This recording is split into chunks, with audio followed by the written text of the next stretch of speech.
Tak pernah terbayangkan dari awal, ternyata kebahagiaan bisa datang menyeruak hati yang sedang kalam kabut. Menyerahkan sebuah cahaya hati, cahaya kebahagiaan. Nasib orang memang sebuah rahasia Tuhan. Saat ini hati berwarna kelabu, dikelilingi oleh duka lara. Tapi ketika waktu bergulir, tiba-tiba saja mendung itu tersaput angin kencang. Terbersit di antara birunya langit, pelangi menawarkan senyumnya dan langsung menggandeng. Tak aneh, lara hati tersaput senyum yang merekah dari bibir manis bak madu yang baru saja dipetik dari lebah. Tak perlu menunggu sampai lama. Kisah cinta bisa terukir manakala kedua hati saling menepi dari hiruk pikuknya godaan dan pencobaan, lalu ditata rapi agar bunga-bunga cinta selalu mengisi relung hati keduanya. Pejamkan mata dan tepis segala keraguan. Petiklah lezatnya madu cinta dan nikmati sebagai suatu anugerah yang selalu disyukuri. Pendengar, kembali hadir di ruang dengar Anda, Cerbung Bersuara. Kalau bukan aku, jangan dia. Kali ini sampai di episode yang ke-15. Temukan sisi hiburannya dengan mengikuti ceritanya sampai tuntas. Wanita yang paling berbahagia dan merasa paling beruntung saat ini pastilah Penur. Ia bakal dilamar dan diberi paningset oleh tiran calon suaminya. Ia tepis segala keresahan jika sedang membayangkan Anggara, bapak dari bayi yang ia kandung saat ini. Sementara itu, hati Lembayung, adiknya Menur, tercabik-cabik menerima kenyataan pemuda yang ia dambakan menjadi suami kakaknya. Sebelum Anda mendengarkan Cerbung Suara ini, torehkan tanda cintamu dengan memberi like, komen, dan menge-share video ini. Dan bagi yang belum pernah subscribe, tekan tombol subscribe-nya ya. Thank you. Selamat mendengarkan. Di suatu sore, Lembayung melamunkan nasib cintanya, melambunkan jodohnya, dan bahkan menerawang jauh sampai kepada apa yang akan ia lakukan untuk merebut cinta tiran. Kehidupan di dunia memang sebuah misteri. Tidak ada rumus yang pasti. Yang berparas cantik belum tentu dapat jodoh pria ganteng. Yang smart belum tentu bersanding dengan yang sama pandainya. Yang kaya belum tentu dengan yang kaya. Nasib. Masing-masing orang membawa nasibnya sendiri-sendiri. Misteri yang maha kuasa. Rencana yang kita susun rapi belum tentu itu yang terjadi dan yang menjadi kenyataan. Nasib baik dan keberuntungan selalu dinantikan manusia. Tapi ya itu tadi, keduanya adalah misteri dari yang empunya kehidupan itu sendiri, Tuhan. Demikian Lembayung membatin dalam hati. Lembayung termenung sepanjang sore. Bapak, Simbo, dan Mbak Yunya sedang pergi ke kota mencari barang-barang kebutuhan untuk keperluan lamaran dan pernikahan. Betapa beruntungnya Yumenur. Ia dicintai oleh dua pria sekaligus. Sebetulnya sama sekali tidak masalah bagi saya jika salah satu yang mencintai Menur bukan Kang Tiran. Tapi ini Kang Tiran, laki-laki yang saya cintai dan ingin saya miliki. Ya Tuhan, betapa sialnya nasibku ini. Yumenur tadinya sudah menolak cinta Tiran, lah kok sekarang malah akan menikah dengannya. Mengapa Yumenur tiba-tiba berubah pikiran ya? Berbanding terbalik 180 derajat dibanding dengan dulu. Tiba-tiba ia putus dengan Anggara dan tiba-tiba pula akan menikah dengan Tiran. Kok seperti main pingpong saja, lempar sana, lempar sini. Demikian Lembayung selalu mengurai tanya di dalam hatinya. Hati Lembayung perih bagai teriris sembilu. Cintanya kandas diterpa cinta kakaknya pada orang yang sama. Ia tidak habis pikir mengapa ia yang selalu kalah. Mengapa Yumenur yang selalu unggul? Tak ingin berlarut dalam kesedihan, Lembayung berjalan menuju almari pakaian yang separuh pintunya ada kaca riasnya. Ia menatap dirinya sendiri sambil berkali-kali mengusap pipinya yang halus mulus. Aku ini cantik, tapi nasibku saja yang jelek. Hidungku lebih mancung dari hidung Yumenur. Bibirku lebih mungil dan bulu mataku lebih lentik. Memang kulitku tidak seputih kulit Yumenur dan aku lebih pendek. Tapi seandainya dinilai oleh seorang pakar kecantikan, harusnya nilaiku sama dengan nilai Yumenur.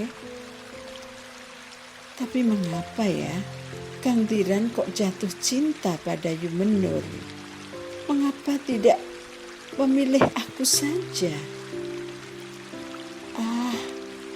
Kang Tiran, matamu mungkin sudah katarak.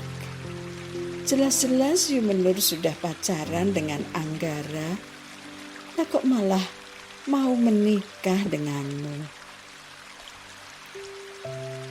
Lamunan Lembayung buyar seketika. Ia mendengar namanya dipanggil bersamaan dengan munculnya Menur, Bapak, dan Simbo. Yong, kamu juga aku belikan kain kebaya yang bagus. Nih, kamu pasti suka. Menur membongkar belanjaannya dan memberikan kain broklat warna hijau muda serta kain jarik Parangkusumo. Kok belanjaannya banyak banget toh Yu? Iya, yang ini untuk Bapak, yang ini untuk Simbo. Nah, yang ini semua ini untuk keperluan lamaran dan pernikahan. Bagus-bagus loh Yung. Dan ya agak mahal tapi bermerek kok. Gimana Yung? Kamu suka nggak dengan kain yang aku pilihkan? Seneng Yu, bagus kok. Warnanya cocok dengan kulitku. Lembayung lalu menyimpan kain pemberian Mbak Yunya Lalu ia pergi ke dapur untuk menggoreng tahu dan tempe yang sudah diungkep Simbok tadi pagi. Lembayung juga membuat sambal terasi dan menyiapkan lalapan. Makan malam hari itu keringan saja, tidak ada sayur. Gak apa-apalah, tetap saja nikmat.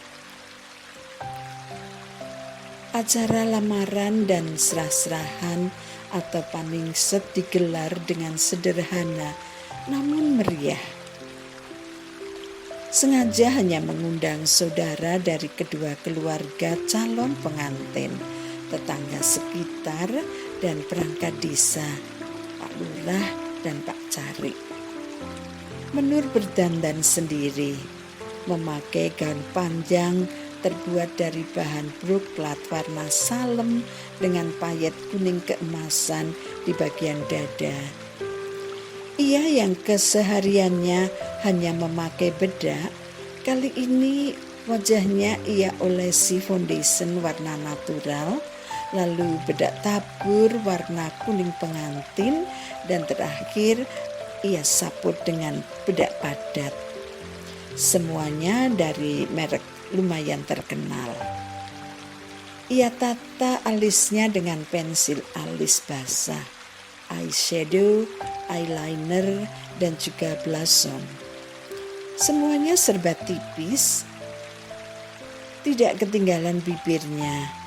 Biar tampak lebih merekah, ia olesi dengan lipstik warna lembut. Make up yang dipakai semuanya baru yang ia beli waktu belanja di kota. Menur tampil juga menggunakan make up sendiri karena dulu pernah ikut demo Ngati Saliro yang diselenggarakan di kantor kecamatan di mana ia bekerja magang selama ini. Namun baru kali ini ia praktekkan. Ya maklum, ia tidak suka berdandan. Kesehariannya Menur suka berpenampilan sederhana tanpa make up. Semua orang yang melihat Menur berdecak kagum. Cantik sekali, manglingi, luar biasa cantiknya. Dan masih banyak lagi puji-pujian yang dialamatkan kepada Menur untuk penampilannya saat itu. Hanya Tiran yang menatap Menur dengan sinis. Tiran pun membatin, wajahmu tidak seelok hatimu dan tingkah lakumu. Demikian bisik hati Tiran. Rupanya ia masih kecewa dengan penolakan Menur dulu. Hati Tiran tawar-tawar saja. Merasa tidak bahagia, namun juga tidak mau mengacau. Tiran mengikuti saja setiap acara dengan santun sebagaimana seharusnya. Yang kelihatan paling bahagia adalah Pak Marto dan Pak Darmadi, dua sahabat yang sudah lama tidak bertemu. Sekarang malah jadi besan, jadi bagian dari keluarga besar. Mereka berpelukan dan ngobrol tak henti-hentinya.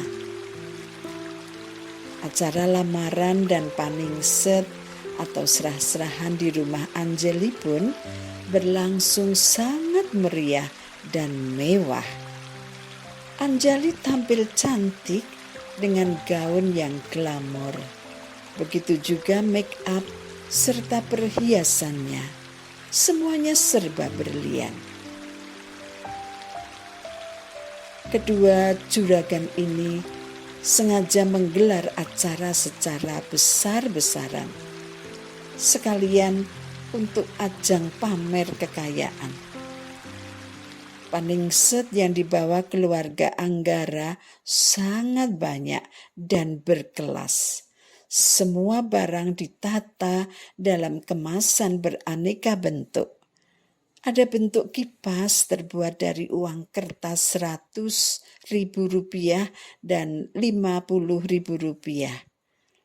Ada bentuk bebek yang punggungnya seolah sedang membawa kotak perhiasan. Ada lagi bentuk kijang yang perutnya besar seperti sedang mengandung. Ternyata ketika resletingnya dibuka, isinya kotak berisi uang jutaan.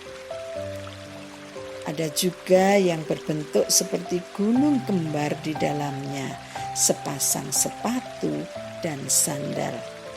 Dan masih banyak lagi.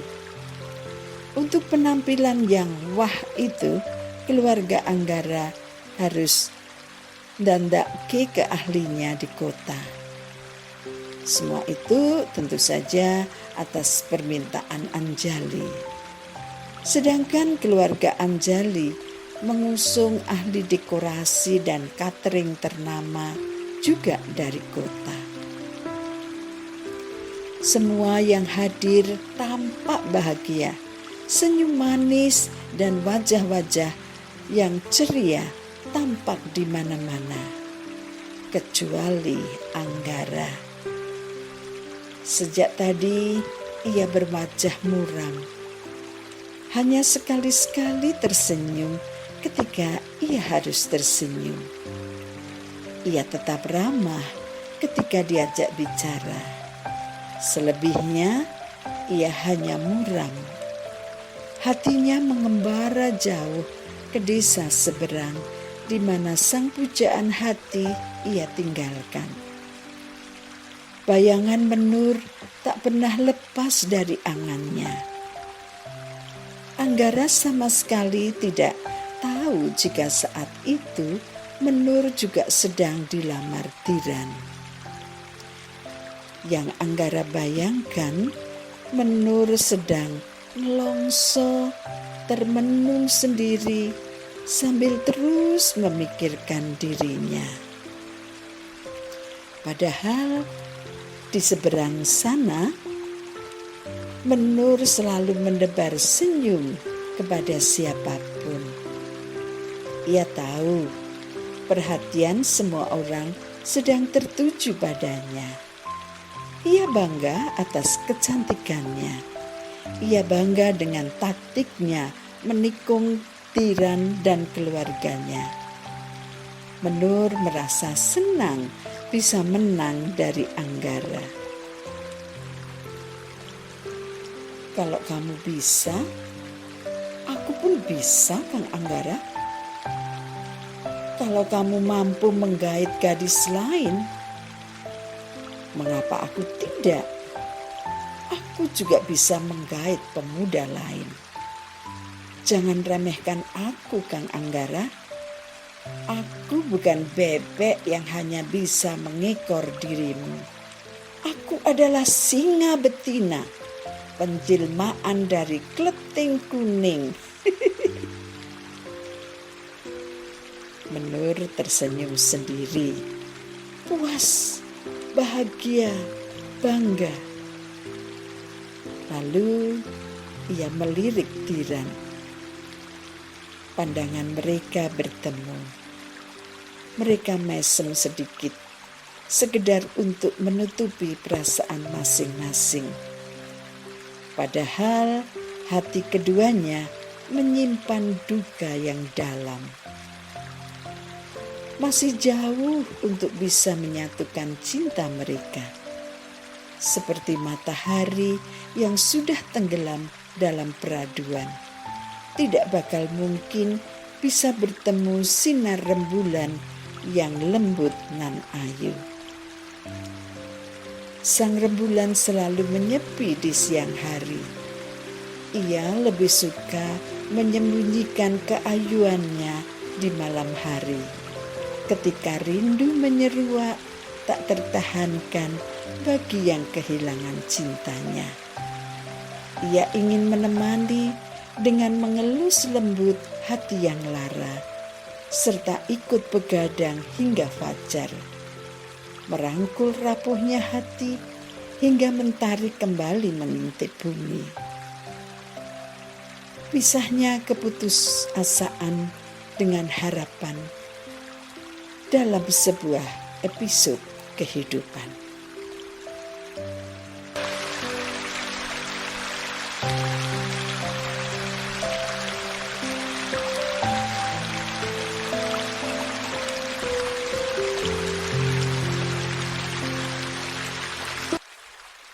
Berakhir sudah Cerbung bersuara. Kalau bukan aku, jangan dia. Episode ke-15. Sampai berjumpa kembali di episode selanjutnya. Tetap sehat dan semangat. Jangan lupa terus berbahagia, karena kebahagiaan adalah milik kita, tercipta karena kita dan untuk kita. Tuhan memberkati.